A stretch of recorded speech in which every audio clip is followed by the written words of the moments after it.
নমস্কার বন্ধুরা, আমার নতুন একটি ব্লগে তোমাদের সবাইকে স্বাগত জানাই। আজ বৃহস্পতিবার, আজ এখন বাজে সকাল 8:30। এখন থেকে আমি আমার ব্লগটা শুরু করলাম। তো তোমরা সবাই কেমন আছো? আশা করি তোমরা সবাই খুব ভালো আছো, আর আমিও খুব ভালো আছি। আজ সকাল সকাল উঠে বিছানাটা ভালো করে গুছিয়ে নিচ্ছি।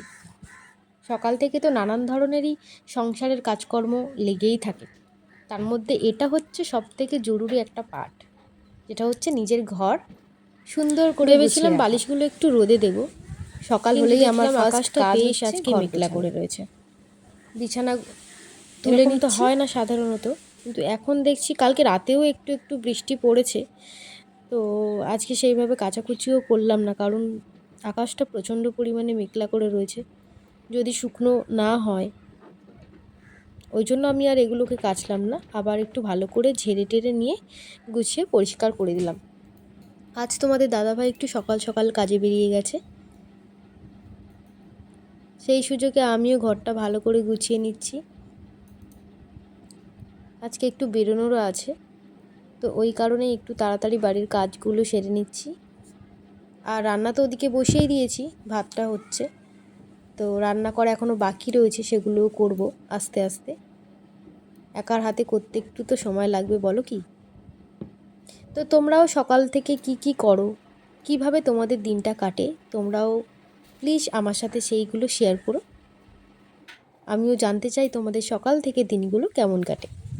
আশা করি সবারই এক ধরনেরই কাটে, কারণ আমাদের মেয়েদের সংসারের কাজ বলতে গেলে তো এই ঘর গোছানো, ছেলে মেয়ে মানুষ করা, তাদের স্কুলে নিয়ে যাওয়া, স্কুল থেকে বাড়ি নিয়ে আসা, এগুলোই তো আমাদের কাজ।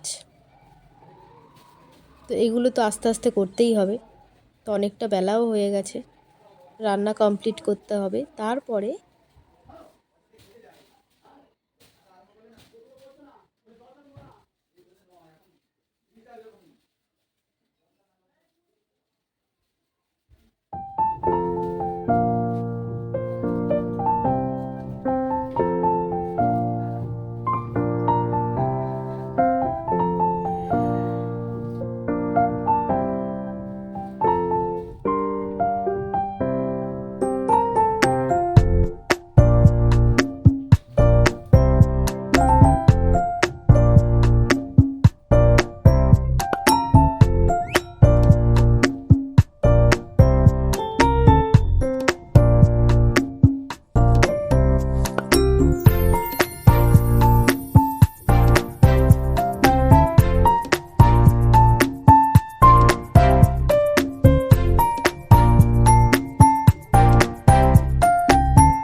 হ্যালো এভরিওয়ান, দেখো এটা আমার দিদি শাশুড়ি, মানে আমরা আদর করে ঠাম্মা বলেই ডাকি।